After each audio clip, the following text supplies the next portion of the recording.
Farmheads. Thanks for tuning in. Well, I made quite a nice purchase today. Yeah, well, I bought it a few weeks ago on Amazon. I forgot all about it. And it arrived today and I thought, what the hell is this? I thought it was my Pink Floyd shirt, but it wasn't that. And I pulled this book out, right? I thought, when did I order this? Well, yeah, I do remember now. It's Unmasked. See that?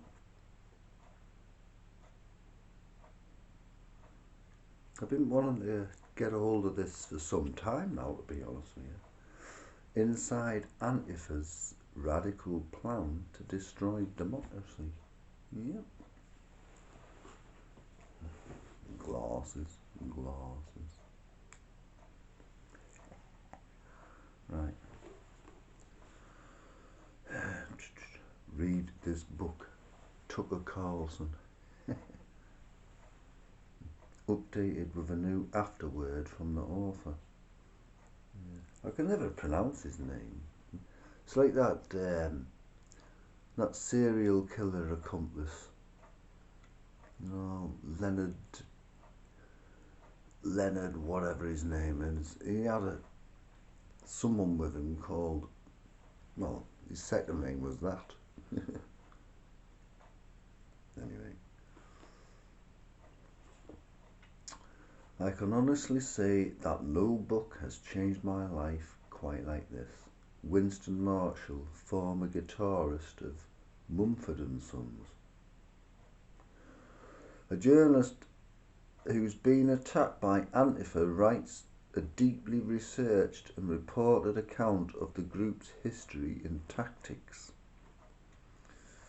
Yeah, I've been trying to tell people this for a long time, actually. People I'm arguing with on Facebook groups like LBC as usual and other things, and I call Antifa fascists, and they think there's something wrong with me. I've scored a home goal or something, and these people they're making tits of themselves. They're the ones who're stupid. You know what I mean? Fooled by the name, you see. Antifa. Anti-fascists. But no, they're not. God, one of the biggest, worst fascist groups walking around. People were fooled by Black Lives Matter as well, weren't the title of them? Oh, yeah. Sheep are easily fooled, but not me. I'm not a sheep. I'm a fucking lion. I'll always go around exploring avenues that haven't been properly explained to me. Best way to go about things, isn't it? Anyway, when Andy Nagore was first attacked in the streets by Antifa in the summer of 2019, most people assumed it was an isolated incident, but those who'd been following Nagore's reporting in outlets like the New York Post and Quillette knew that the attack was only the latest in a long line of crimes perpetrated by Antifa. In Unmasked, Andy Nagore tells a story of this violent extremist movement from the very beginning. He includes interviews with former followers of the group as well as people who've been attacked by them, and incorporates stories from his own life. This book contains a trove of exclusive documents obtained by the author. Andy Kuwango is an American journalist best known for covering protests in Portland, Oregon. God, I've been there 4 times. I didn't really venture out the airport, though, thank God. He has written columns in the Wall Street Journal, the New York Post, National Review and others. This series for the New York Post in Portland's fake hate crime industry became a viral sensation. He drew national attention when he was attacked by Antifa on the streets of Portland in the summer of 2019. Yes, I can't wait to wrap my eyeballs around that. I haven't read a good book in a long time. And I like to do even more research on groups like that. God, I've been following BLM's murderous rampage for over 10 years, and most of it, well, all of it's been ugly. Same as Antifa. Again, I've been following that. I mean, there's hundreds, thousands of videos all over YouTube if you want to see what they're really like.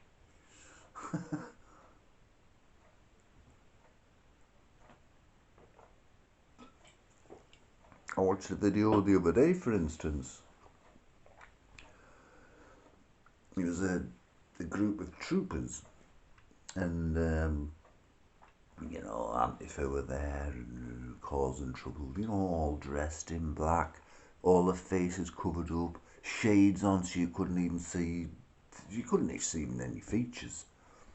They looked like worse, and fucking Muslim women, when they wear the extreme face coverings,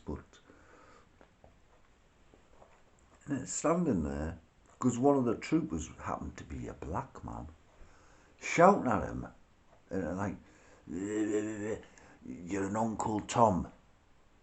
In other words, he's a black man who doesn't fit into one of their victimhood boxes where they like to place certain groups of people. How dare a black man be working for the state? Oh, what a bad thing. He should be a victim like we demand him to be. And if they're not a victim, they get insulted. I've seen it time and again. People like Candace Owens, Larry Elder, Officer Tatum, Ruined Leon. A lot of them, they get called, they're all black, and they get called white supremacists. I'm not bullshitting here. I've seen it happen in videos on the streets of, usually blue fucking cities and blue states in America. Well, that's where all the mayhem is. That's where all the police have been cancelled, isn't it? Thanks to idiots like them and BLM. I mean, look at the state of them. That's what they go around like, and they say they're anti-fascists. I mean, they say they hate Nazis, and they portray themselves as anarchists. Yet, they want to live under socialism, communism. Some of them even Marxism.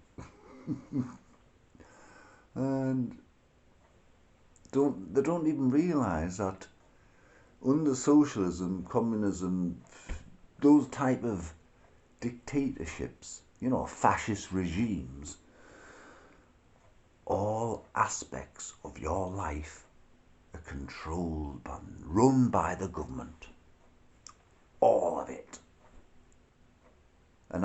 Definition of an anarchist is somebody who hates government rule, don't believe in governments. They want to rule things themselves and blah blah blah. So what the hell do they want to live under fucking socialism for? No freedom. God. These people mustn't research anything, and if they do, well, I think they're too scared because they're terrified of uncovering answers that might really hurt them, you know, like uncomfortable truths.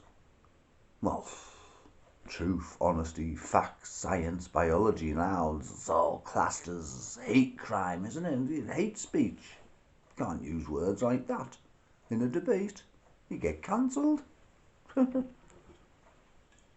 then you get vilified all over the place.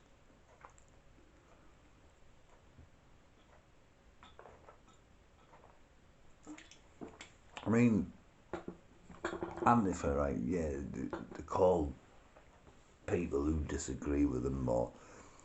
I mean, they are advocates for paedophilia.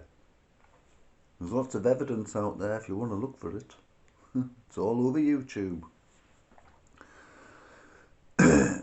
I mean, one of their founder members, right, he got a life sentence for, get this, stabbing a black man to death. Oh yeah. Because the black man happened to have a MAGA hat on. Another black man not playing the victim, see? Not being able to be crammed into one of their fucking lefty victimhood boxes. You belong in there, get in. I get it all the time. Just because I don't agree with this fucking sick trans ideology. No, I don't. I've got a lot of respect for women.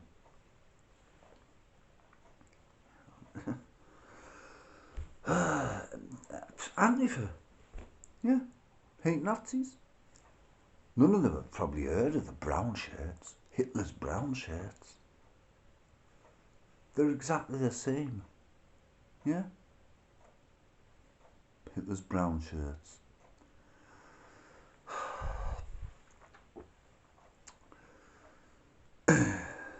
Try to smash democracy. Crush free speech. Well, they managed it in a lot of places. You know, book burning. Going into people's houses and taking anything that they thought was, well, they didn't like. You know. Toppling statues. Because they didn't like what the statues represented. Ring any bells? Exactly what Antifa do, isn't it? Same tactics. Only I think Antifa are a lot more ruthless and violent. I mean, for God's sake.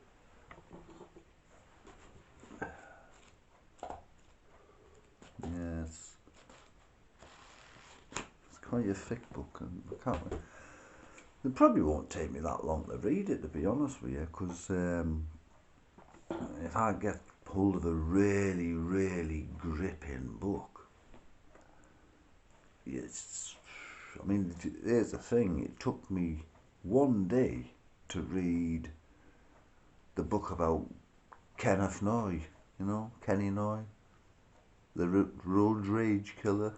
Well, you know, the gangster. And he's fingering a lot of naughty pies, didn't he? And took me a day to read. No, less than a day. Just an afternoon, really, because I loved it that much. It was gripping, you know what I mean? I struggled with the Tommy Robinson book. It just seemed to drag, I don't know. The writing was a bit... Punctuation wasn't brilliant. I'm a stickler for that, you know.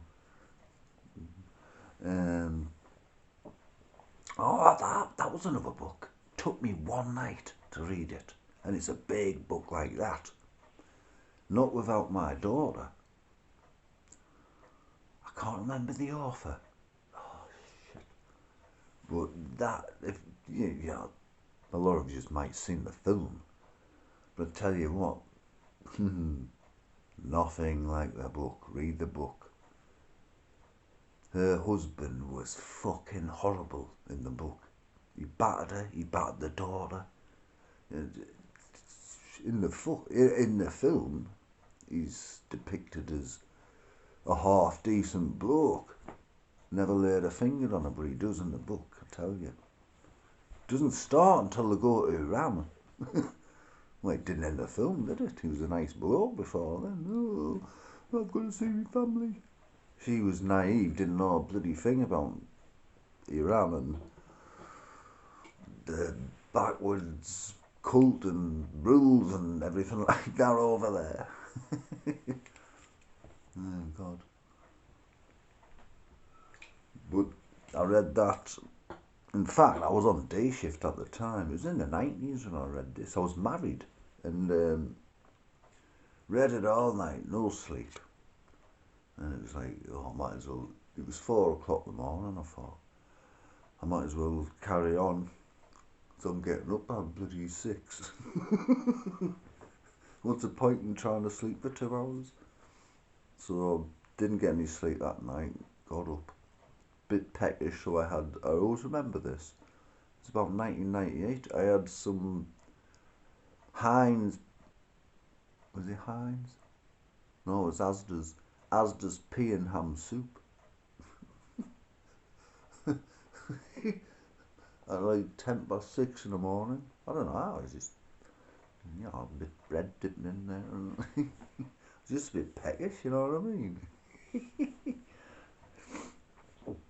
And wasn't really tired. Went to work. Oh, got like coming up to dinner time. I was flagging a little bit. He was starting to kick in the tiredness and that. I slept well that night, I tell you. It's me and my wife, you see. We slept in separate rooms even before we got married. Yeah, hard to believe, innit? But she snored too loudly. It was just, even with earplugs in, it's ridiculous, man. Ridiculous. I mean, she had asthma, which didn't help. I always end up with fucking people who snore louder than a million lawnmowers in fucking unison. Honestly, even my best friend, Angie, she snores like a friggin' chainsaw.